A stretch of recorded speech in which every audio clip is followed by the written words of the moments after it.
bino nyonso tu ba congolais oyo bosalelaka passeport to bozana posa bozwa ba passeport compte tenu ya ba réalité ya ba mikanda mboko nayeli bino sangwa malamu ezali ete ambassade ya République démocratique du Congo na kati ya République ya Afrique du Sud ezotinda équipe pona ba capture ya ba passeport na Cape Town.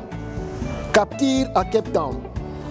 L'ambassade informe également qu'une équipe se rendra à Cape Town ce dimanche 19 janvier 2025 pour débuter la capture des données biométriques le lundi 20 janvier 2025 de 7h juste à 19h.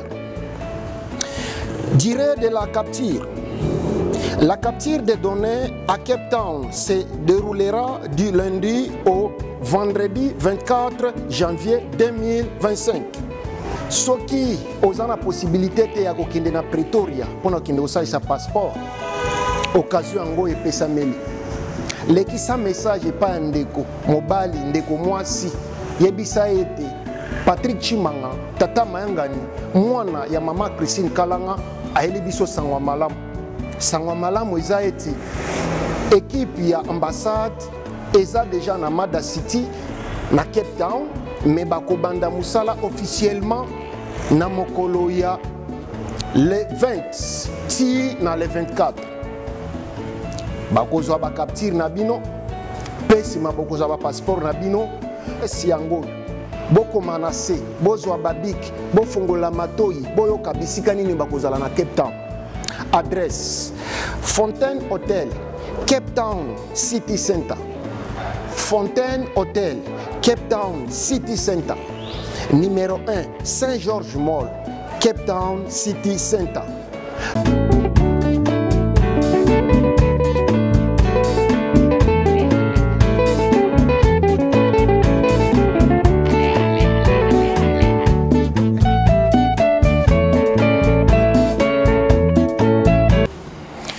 Batata, ba mama, bandeko wa bolingo, mbote na bino. Boye malamu na mayangani na Politique TV. Nazali wa bino Patrick Chimanga, tata mayangani. Mwana ya mama Christine Kalanga. Naye na lombangu pona ko informer bino ba Congolais nyonso ya Afrique du Sud. Pambate. Biso mayangani na Politique TV, tozali maison média ou ezali na disposition ya peuple congolais. Ou ezali na disposition ya communauté congolaise, il y a monde mobimba, mais précisément il y a Afrique du Sud. Tozali maison média, il y a diaspora congolaise, il y a mokili mobimba, mais mingi il y a Afrique du Sud. Nayango, nayeli bino, ba congolais Afrique du Sud, nyonso, il y a Cape Town, il y a Johannesburg, il y a Pretoria, il y a Mpumalanga, il y a Port Elizabeth, bino nyonso tout. Boye baete, ambassade na biso, et si efungoli ba porte nango. Ambassade na biso esi ebandi musala ya ba capture na ebi ete difficulté zali mingi pona ba ebazana Mpumalanga na Cape Town na Durban pona ko sala déplacement ko kende na Pretoria ko salisa ba capture to ko salisa ba passeport mingi mikanda esi ebebi bazobanga so baki na nzela bakokanga bango basuka na boloko au moment batiki basi na bana na bisika bavandi mais ambassade na biso ekaniseli bino tobeti mbela biso ba panzisango tobeti mbela biso ba journaliste ambassade yoki elobi pourquoi pas ko déléguer équipe ambassade pembeni ya ba congolais na ba province nyonso pona ko sunga bango na yango ba contactaki biso ba ebisaki biso ete bakoya awa na Cape Town pona baya ko sala ba capture ya ba passeport pona ko sunga bino ba congolais oyo bozana difficulté ya ba passeport. Alors ndenge tozolo banabino boye équipe ya ambassade ya République démocratique du Congo na kati ya République ya Afrique du Sud to South Africa et kozala na Mada City na Cape Town à partir ya mokolo ya le 19 janvier 2025 bakoya ko sala nini bakoya ko servir bino ba congolais yo moto oyo passeport na yo expira yo moto oyo obungisa passeport na yo yo moto oyo ozana passeport te mais ozana posa osalisa passeport pona réseau songolo to pakala occasion yango bakozala awa na Cape Town, parti na bango baza déjà na Cape Town. Soki oza na difficulté ya koyeba bisika nini bazali, contacte biso, numéro na biso eza na se wana, toko sunga yo. Mais sengeli na tangela bino nanu message officiel oyo uti na ambassade mpamba te ndenge na ebisi bino mayanga ni na Politique TV ezali maison média ba congolais tozo travailler en collaboration na ambassade tozo travailler en collaboration na batonyo surtout oyo pona bolamu ya ba congolais ya libanda na tangela bino message officiel nako préférer na bandana message officiel mobimba sima nako beta seteming sur Cape Town pambate na zana kati ya Cape Town. Ambassade de la République démocratique du Congo près la République d'Afrique du Sud. Communiqué concernant la capture pour les passeports ordinaires. Lien pour book Cape Town. Ba pesi lien to bisika bokoki ko book pona Cape Town. Na banzi na ko chango na se bozomo na ona bitando ike na bino. Na bandi na message officiel.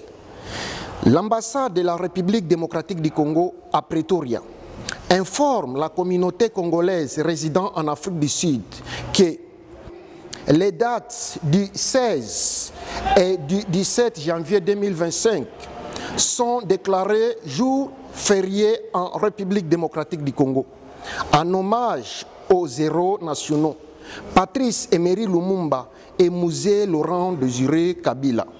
Cependant, en raison de la forte demande des passeports ordinaires et afin de répondre aux attentes de réguérants, l'ambassade restera exceptionnellement ouverte durant cette période, de 9h à 16h30 jusqu'au samedi 18 janvier 2025.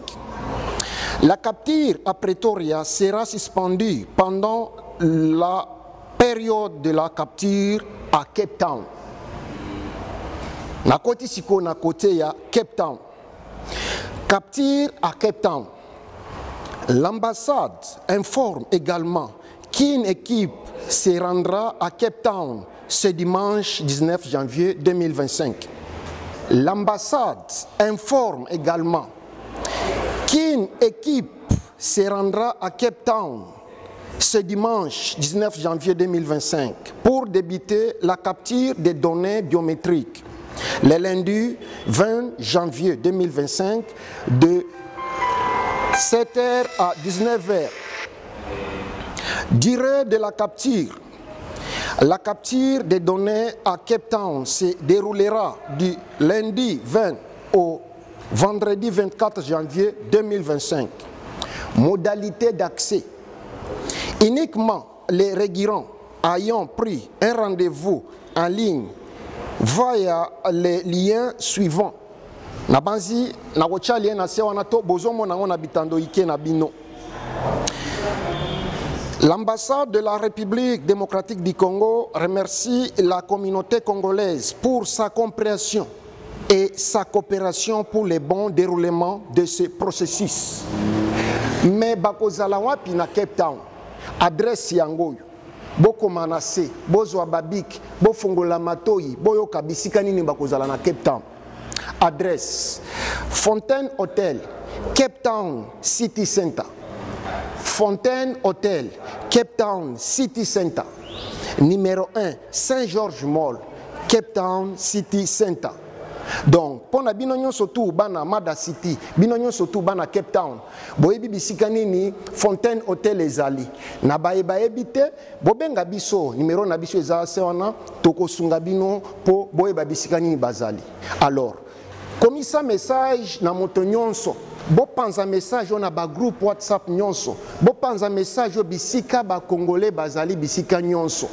Baye bazana posa ya ko renouveler ba passeport na bango ko salisa ba passeport ya sika occasion yango nga lokola mwana musala na bino Patrick Chimanga tata mayangani elongo na équipe mobimba ya mayangani na Politique TV tolobi to ya to salela bino musala soki yo ozana posa passeport ke oyebi moninga zana posa passeport comme c'est là un message et na banzi tango musala ko salema to ko zala sur place pour na ko assister ndenge déroulement ya ba capture zo salema et puis ko sola na ba difficulté ya ba congolais misusu toujours na cadre ba passeport tozali na ba congolais misusu oyo bazali ko réclamer o bazali ko lela ke basalisa ba passeport 5 ans yango 4 ans yango 3 ans yango mais batikala ko zwa yango te ba misusu bazolo baki basali sango na tango ambassadeur ya kala me batikala kozwa yango te bazali na ba preuve na bango